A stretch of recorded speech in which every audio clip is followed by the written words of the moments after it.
This program has been produced from photographic material made available to us by the THG branch of the Knights Templar, the oldest order of chivalry.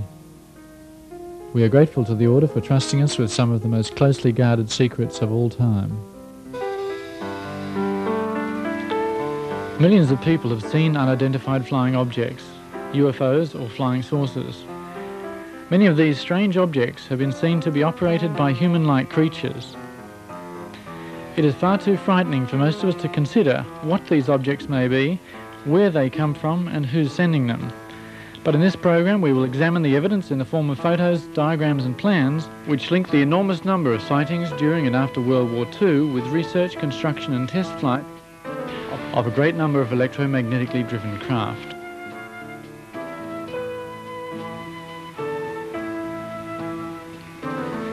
Some of these graphics are artists' impressions, but nearly all of what follows has been given to us as genuine material which has been successfully kept secret for half a century.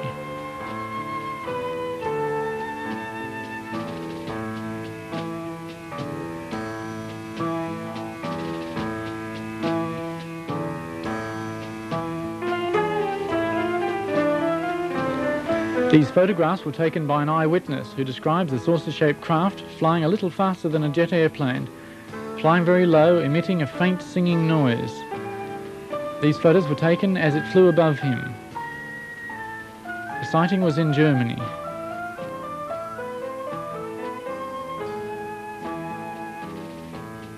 Just in time I take photos as it flies above me. It has three round technical devices underneath, and in the middle a deep blue point with the white emblem of the German Nazi Party. The UFO is quite large. It is light blue in color, and it frightens me. It looks very strange, and it flies very quietly away from me. Behind the wall, another UFO is parked in the dark, but I can see all the different parts quite clearly. Again, there are three technical devices underneath, and there are also some sort of wheels which were put underneath to make it movable. It looks like a big axle with big wheels. A truck is there, and a crane in the background. There are only two people visible, one underneath the spaceship and the other one on the roof, where there is a small cockpit. Everything is very quiet. There is a cross painted on the spaceship that looks similar to the German Nazi flag. There are no glass windows visible, but there are two round openings with something above them. Underneath the UFO there are strange-looking plates which look like rotors of a turbine engine, but they are probably something different. There are protruding parts underneath that look like guns. They could not possibly be antennas because they are too thick. The ship has a diameter of 18 to 20 meters. It looks really dangerous. Next to the truck there's another car parked. It's a VW. Everyone laughed when I told them the story of what I saw. They say I was drunk. I might have been drunk too much beer, but I'm convinced I saw a UFO.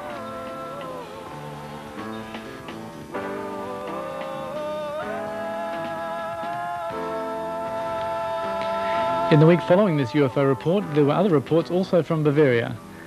For example, a petrol Bowser attendant who said he'd seen a UFO, but people accused him of being drunk and made fun of him.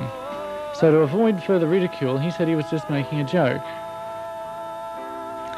UFO reports are difficult to believe. It's up to each person to form their own opinion and to consider the implications for themselves. On the 14th of December 1944, the New York Times published the first of the UFO news stories. Floating mystery ball is new Nazi air weapon. It was disclosed on December the 13th by the Supreme Headquarters of the Allied Expeditionary Force that a new German weapon made its appearance on the Western Air Front. American airmen report that they are encountering silver-coloured spheres in the air above German territory. The spheres are being encountered singly and in clusters. Sometimes they are semi-translucent. This report is suggestive of electromagnetically driven craft. These objects frequently appeared where German troops were concentrated in Northern Europe. Many ghost rockets were sighted, especially in Scandinavia and Norway.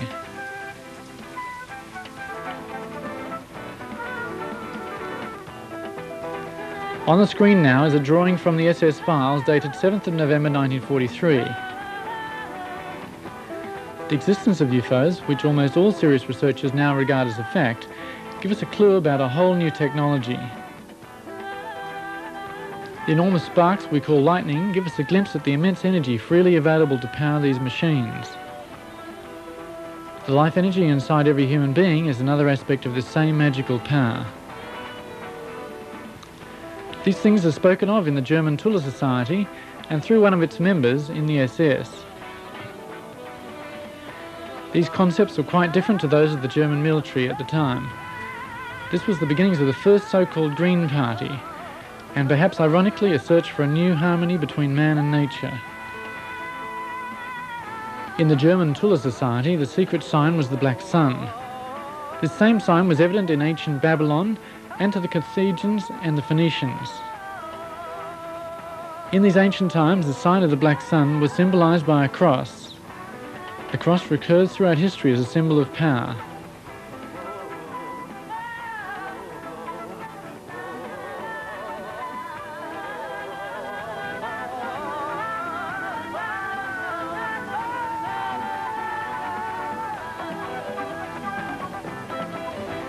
This symbol can be seen in the swastika of the Third Reich.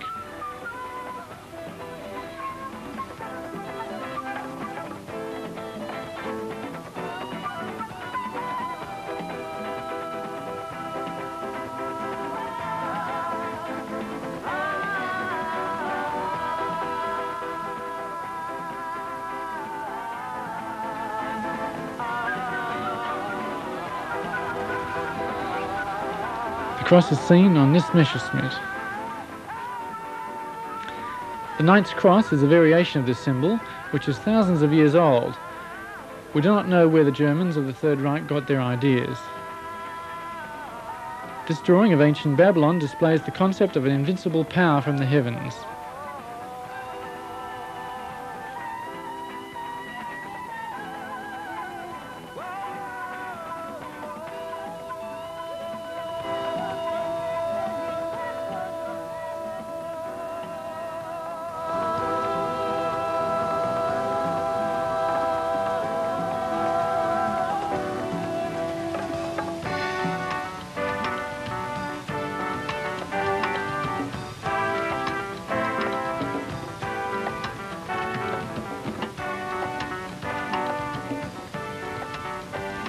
Victor Scharberger was one of the leading scientists in a very intense push for a new and clean energy. Simplified, it could be called implosion instead of explosion.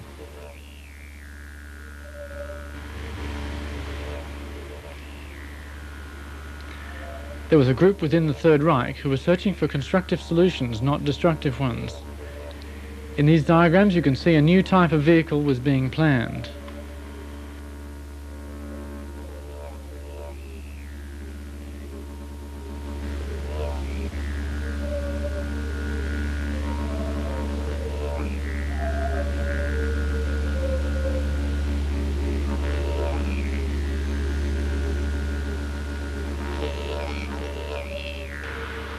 The normal combustion engines using fossil fuels in our cars are dependent on the explosion principle and hence tend to be destructive to the environment.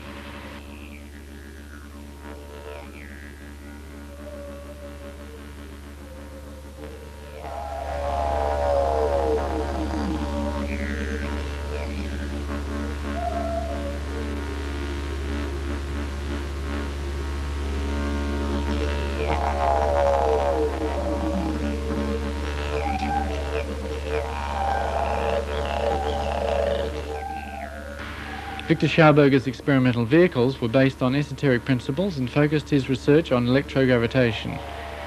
In other words, regarding gravity as an electrical force which can be utilized for propulsion. The U-13 department of the SS concentrated their efforts on this technique. This was the means by which the Hanibu flying saucer was powered. Here you can see the construction plans of the Hanibu 2.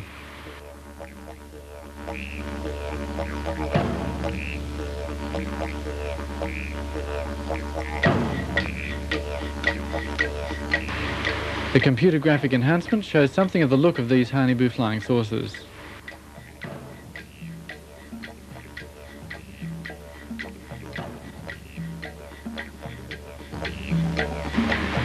The engine is very likely to have been designed by Captain Hans Kohler and built by the German AEG company in 1944.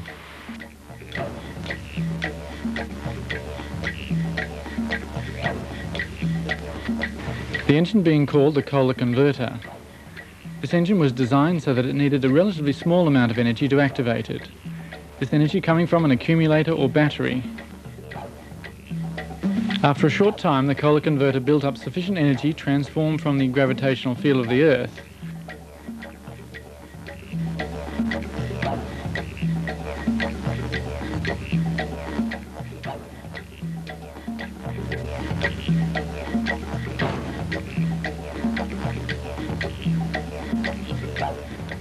This is a diagram of the Kohler converter,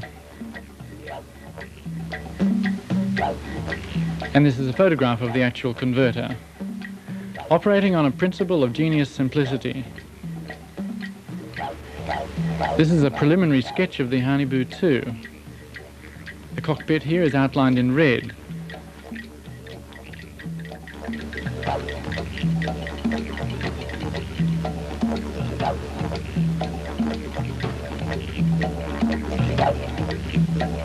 With a circular driving unit beneath, outlined in purple.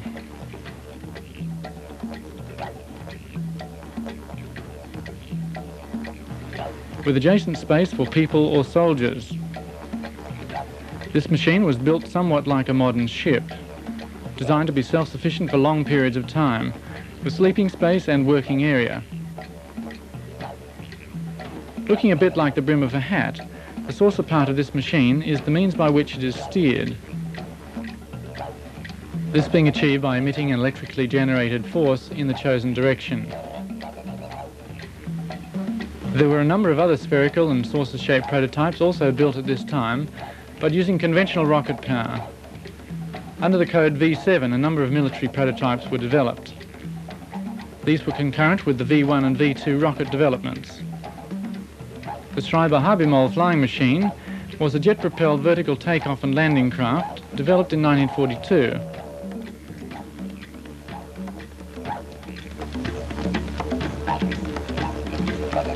The first three prototypes were badly damaged when tested, and the project was abandoned.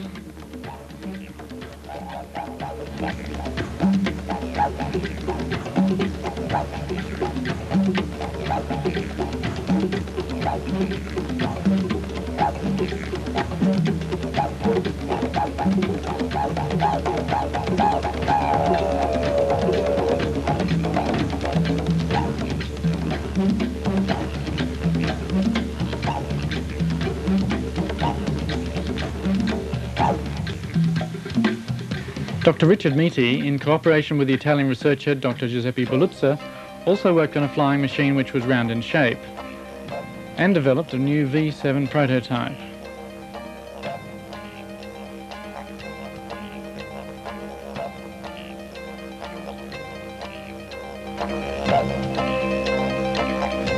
Here are two photographs of the V7, Hitler's new wonder weapon.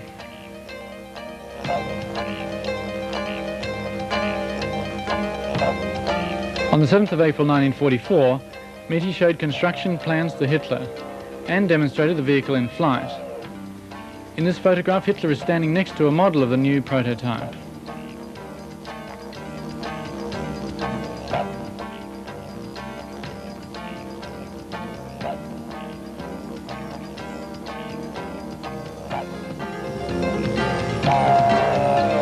This V7 saucer was built with 12 BMW engines of the type 028. The V7 rose to 20,000 metres on the first test and 24,000 metres on the second test. Helium was the fuel used in this machine.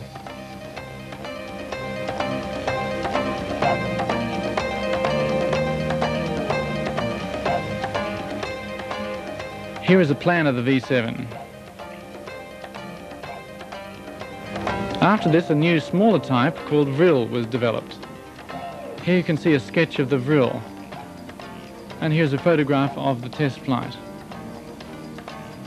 Work on these unconventional flying machines was a race with time, since conventional rockets were also being developed, and it was a matter of competing for resources, materials and manpower to build them.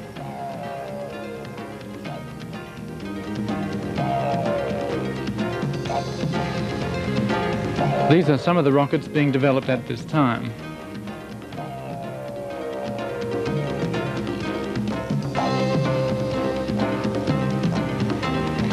Every nation involved in the Second World War were developing new weapons, but the real wonder weapons were not associated with fire and noise, but were being developed and propelled quietly and secretly.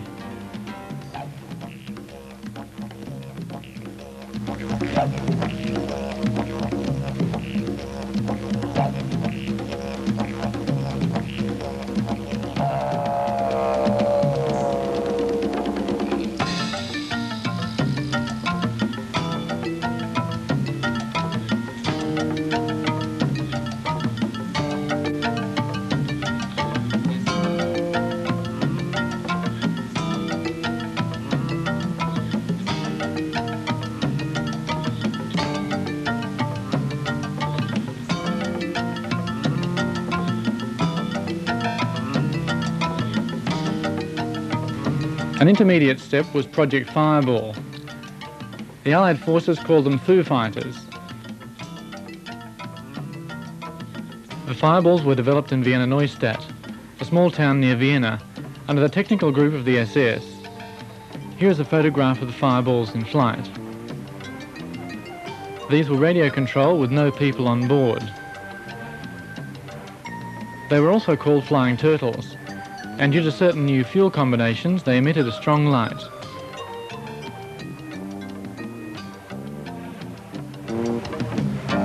Developed to disrupt the ignition systems of enemy aircraft.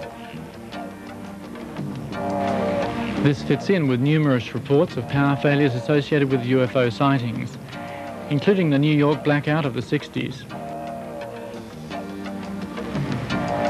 Next we have a drawing indicating the relationship between the Earth's magnetic force, seen here with the North and South Pole, and the electromagnetic field around the flying saucer. This is a list of 261 flying saucers, including 3 Honeyboo models and 84 Vrils. These were built towards the end of World War II. As well as this, there was some Meterphile 7. The Honeyboo had a diameter of 25 meters. The development and construction of these flying machines created the most top-secret documents and the most top-secret projects of the Second World War. The engine of the Honeyboo was the Kohler Tachionata electrogravitation motor in combination with a Fundegraf belt generator. Most of the photographs are of the Honeyboo 2.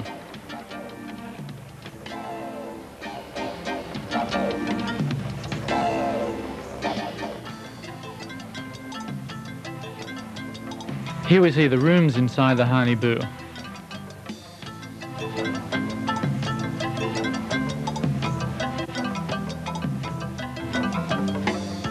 From these drawings we can imagine what it would have looked like inside a German flying saucer.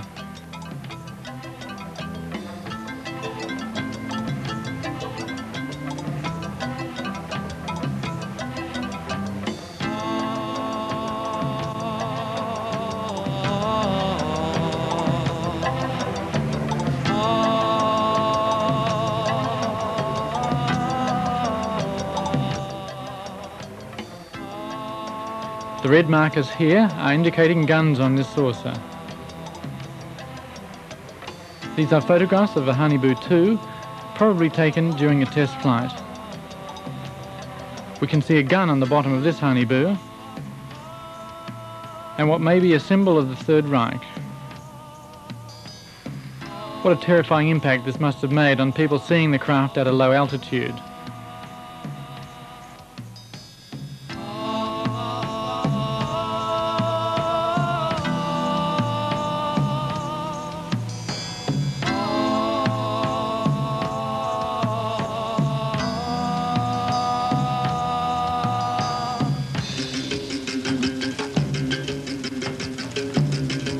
This is a tank gun on the bottom of a Hanibu.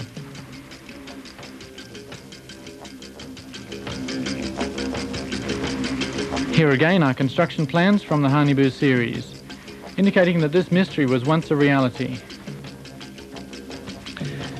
This gives weight to the suggestion that international oil companies, who control the majority of world commerce, may have something to gain by the continuing suppression of the technology which keeps these massive machines silently in the air.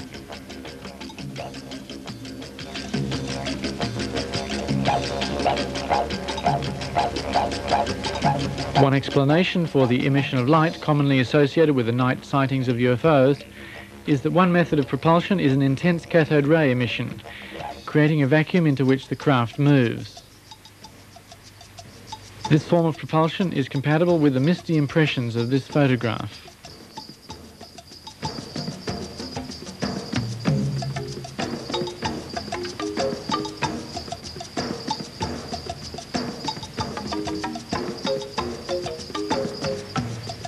The gun is clearly visible under this craft. These photographs show the Hanibu 2 experimental craft fitted underneath with tank guns developed for the Sherman, Panzer or Panther tanks. Although originally these craft were designed to carry electronic guns, they were later fitted with 7.5cm tank cannons.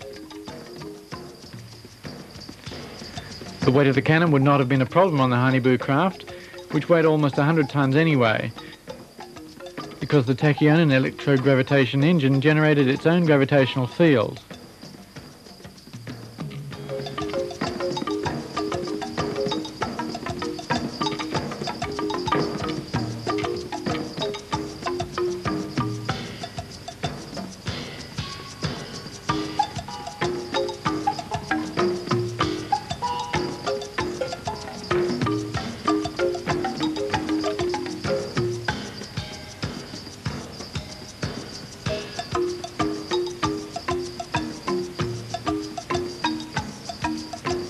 Plans have been discovered for much larger craft. This Hanibu 4 had several guns.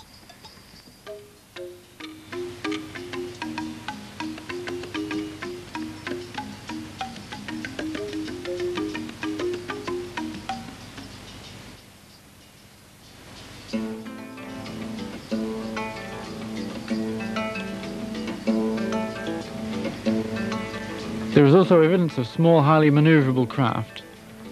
There were 17 vril of 11.5 metres with a speed of 2,900 kilometres per hour with remote control gun. On this vril 9 plan we can see the cockpit of this one-man craft.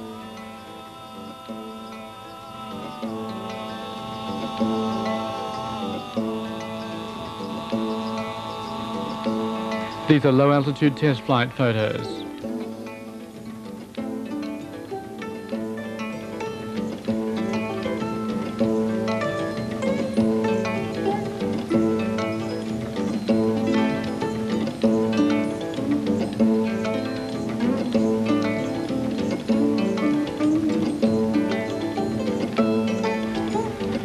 On this enlargement we can see the pilot in the cockpit. UFO information is also available from the Huygens Society. Next, our translator comments on some newspaper clippings.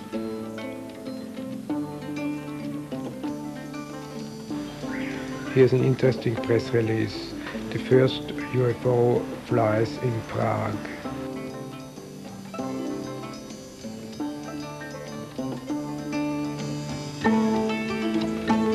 Flying saucers invented in Germany. Reconstructed flying saucers. The questions if planet Earth is under the control of the UFOs is an interesting one. Is there a danger from an invasion from space? Above the river Elbe there was seen a mysterious flying saucer. There was a hunt for UFOs in Canada too.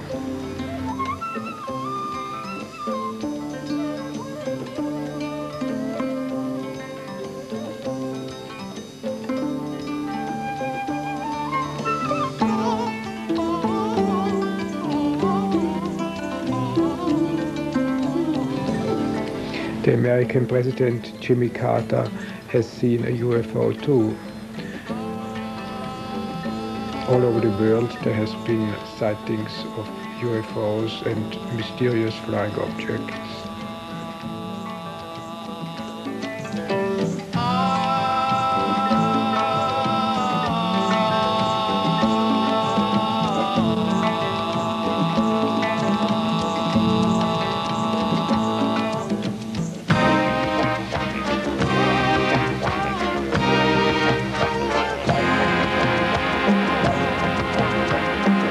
Mysterious UFO turns alarm at the NATO. Secret UFOs above Hessen. The interest of UFOs is Soviets' aim too.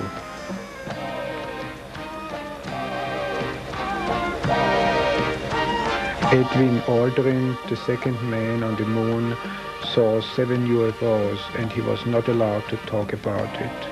UFOs at night above Hamburg. 2 policemen saw it too. 100 Germans saw a blue UFO. The watch stopped. UFO above Soviet Union.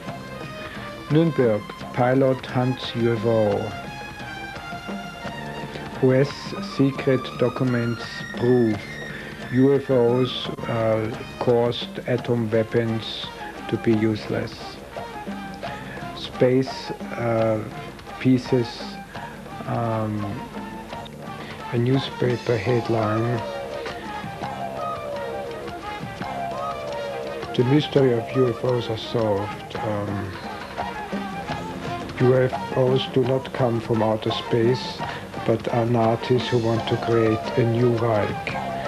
Governments of the world are informed but afraid. If there is a serious economic crisis, they are afraid the Nazis will come with their flying saucers.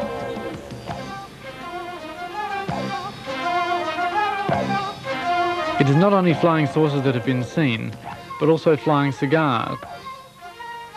Huge spaceships shaped like a cigar. These could be the motherships. The idea of a mothership was developed in Germany in 1944, or possibly earlier. This project was called Andromeda.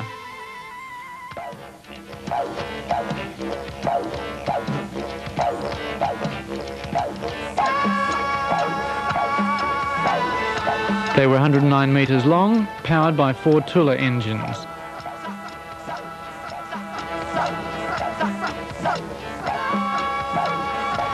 They were designed to carry 1 Hanibu and a few vril.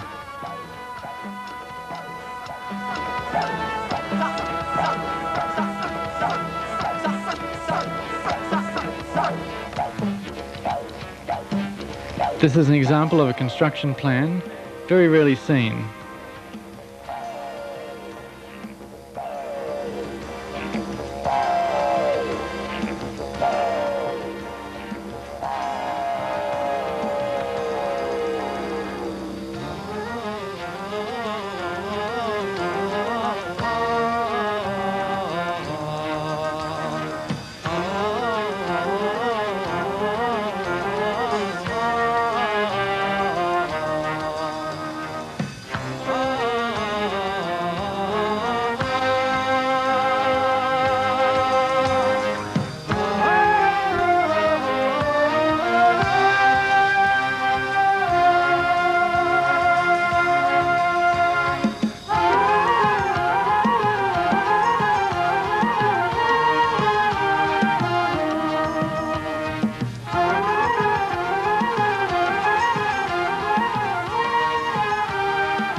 This photograph of the mothership with UFOs emerging is from George Adamski.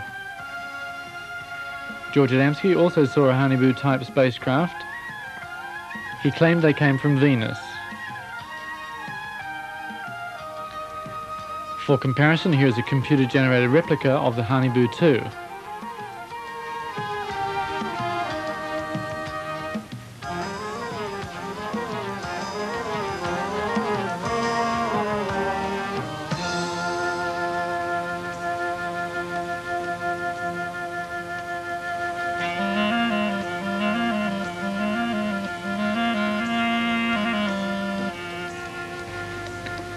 This is a CIA paper from 1952 requiring all UFOs to be reported to the military. The CIA recommend to security advisors what information may go to the press in order to avoid panic. Almost all photographs from then on have been censored. About that time, a movie called Earth vs. Flying Saucers was released, but very soon disappeared. This had extraordinary special effects and has only recently turned up in local video stores. This German news clip is a report that an American farmer who witnessed the landing of a flying saucer claimed that the occupants spoke German. The farmer was arrested.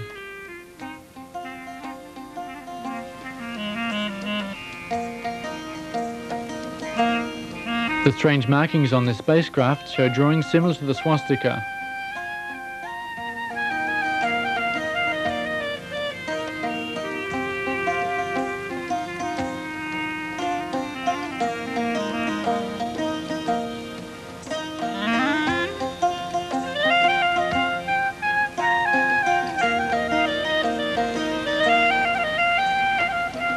Adamski had a friend who also saw flying saucers landing. He was a relative of Winston Churchill. His name was Desmond Leslie. Adamski and Leslie were not arrested. From then on, saucers looking like a Hane-Butu were thought to come from Venus. The origin of the many types of UFOs seen in almost every country on the planet remains a question.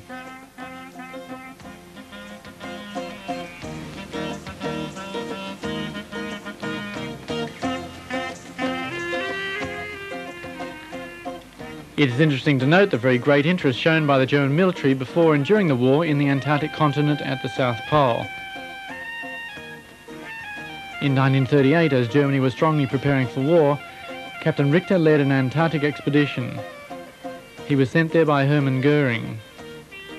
This top-secret expedition was directed to ice-free parts of the Antarctic.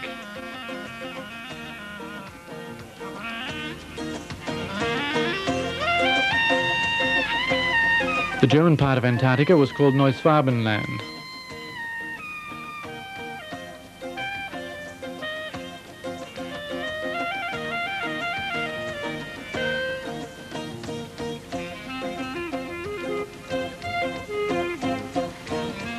These positions are where German flags were erected.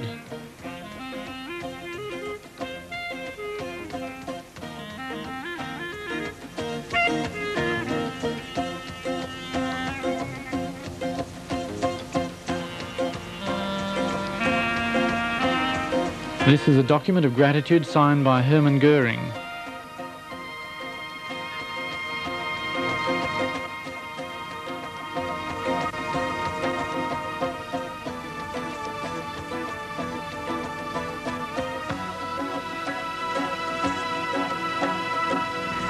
At the height of the Second World War, Admiral Dönitz, the submarine warfare expert, made a very secret mission to move the so-called Last Battalion.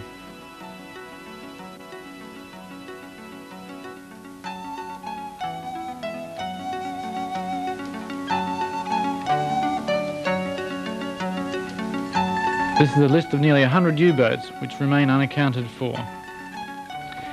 From the serial numbers in the left-hand column we can see that this is not a random list but a complete series of U-boats which have disappeared.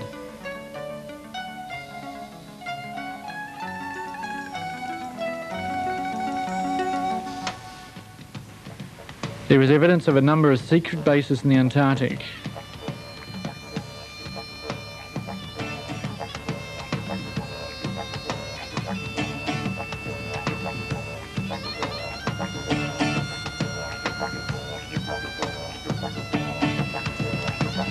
This is a statue of Marduk. More of him later.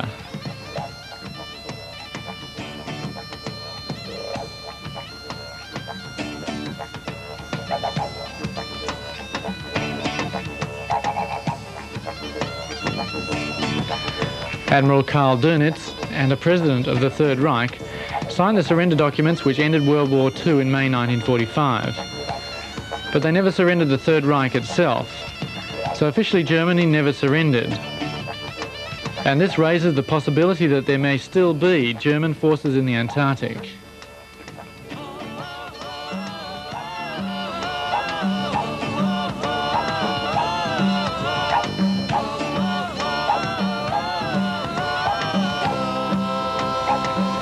At the beginning of the war in 1939, Hitler said that if Germany was overrun, the fight would continue from outside. Perhaps we need not place any special significance to this remark. During 1952 in Washington there was panic. You can see from these photographs of a radar screen UFOs flying in formation. They went straight over the White House. A number of radar surveillance centres had the same alarming images on their screens. This was July 1952.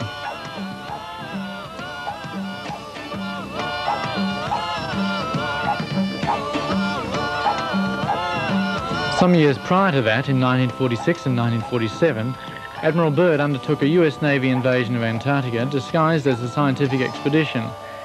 It had the code name High Jump. After preparations in the previous year, Operation High Jump started on the 30th of February 1947.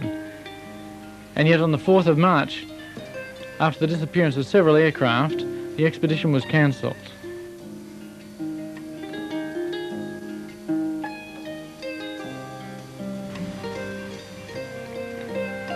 Although the details have never been published, Admiral Byrd said that objects were able to fly from one pole to the other, and it was necessary to defend ourselves against flying machines from the Antarctic.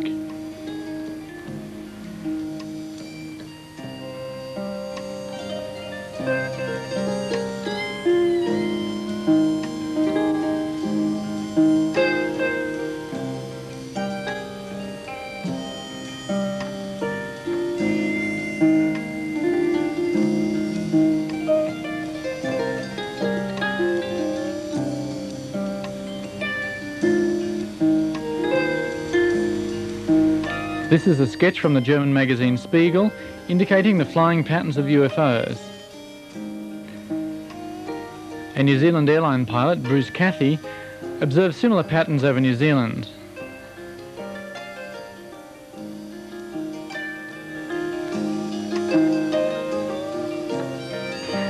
In 1958, the Americans sent a major expedition to the Antarctic, during which on the 27th of August, the 30th of August and the 9th of September, there is evidence that nuclear missiles were fired at Neuswardenland, the German territory.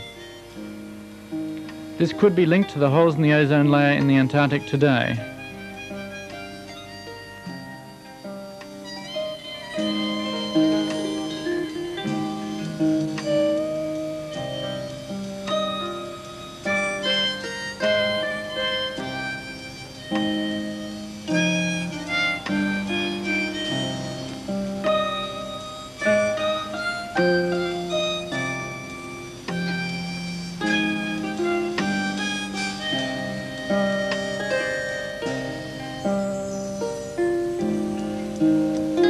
There are parts of a report of a kamikaze operation being a joint German-Japanese expedition in the WWII to the planet Mars. A WWII with a diameter of 71 metres is claimed to have enough power to travel the 75 million kilometres the distance from Earth to Mars.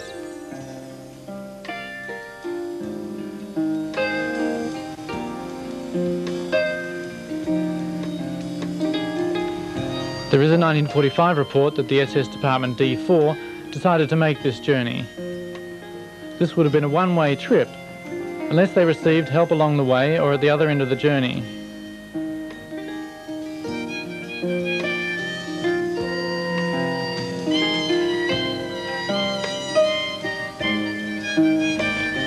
In this latter part of the war, the level of desperation was sufficient to try anything that could change the fate of Germany. The WWII was supposed to reach Mars in 8.5 months, in January 1946. The WWII was the only craft which had the speed to reach Mars, and yet if it did arrive, there's no evidence of a friendly welcome.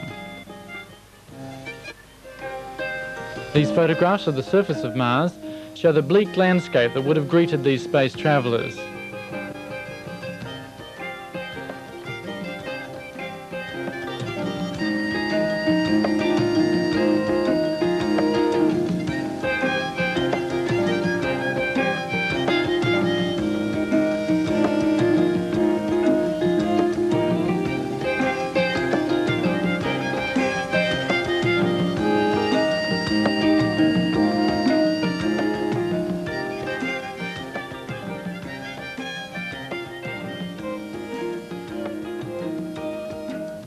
Many researchers, seeing this huge carved face on Mars, wonder if it might have been carved long ago as a deliberately grim reminder left by a civilization destroying itself with war and greed, or nuclear holocaust, perhaps millions of years ago.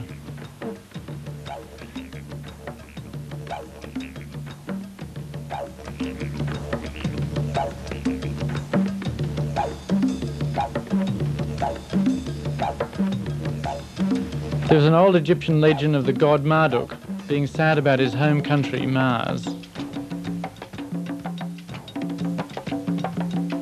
There are photographs of pyramids on Mars and of a ruined city the size of Los Angeles, complete with an underground grid system still emitting infrared or heat radiation.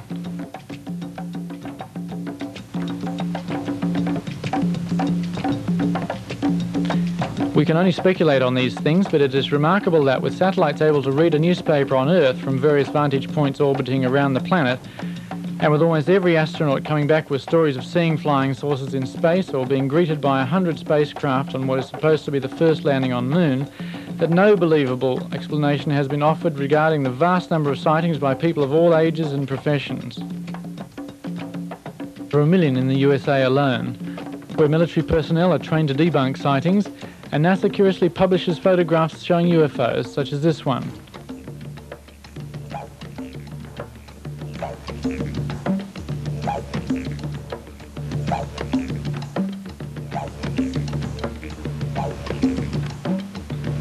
Whilst it makes little sense for armament manufacturers to create hundreds of thousands of nuclear bombs, enough to extinguish all life on this planet many, many times, there is likely to be more to this puzzle.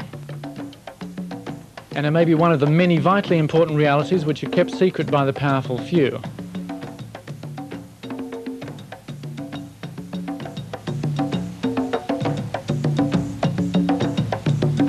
These are official NASA photographs. Exactly what is pictured remains uncertain.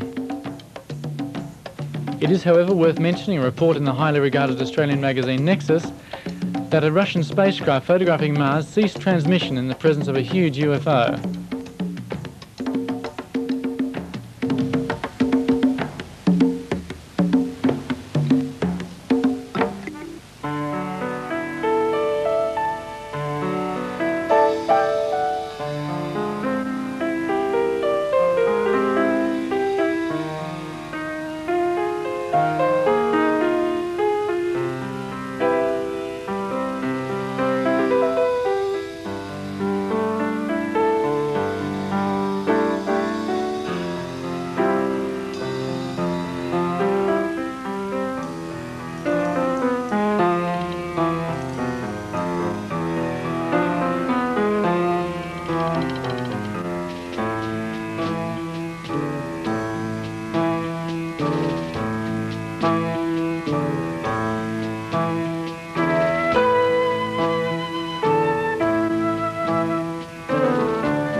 Perhaps the Americans and Russians are preparing their Star Wars capabilities for an invader from another planet. Or perhaps we are being used as a manufacturing base for deadly toys to be delivered to some distant intergalactic war game.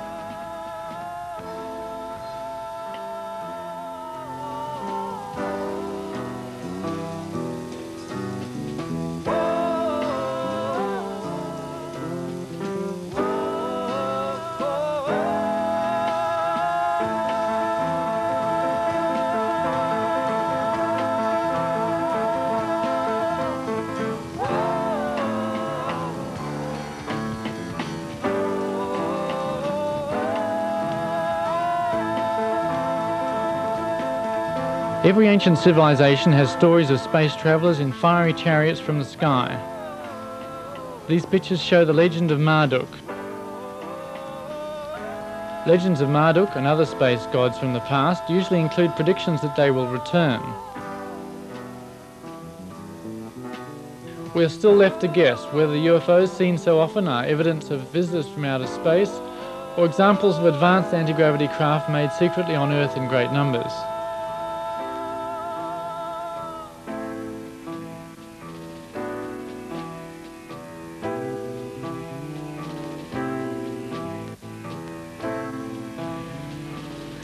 Whatever the truth of these things is, it may be time to find a new system of planetary management, where love is the currency and money and time are only rated brief mentions in history books.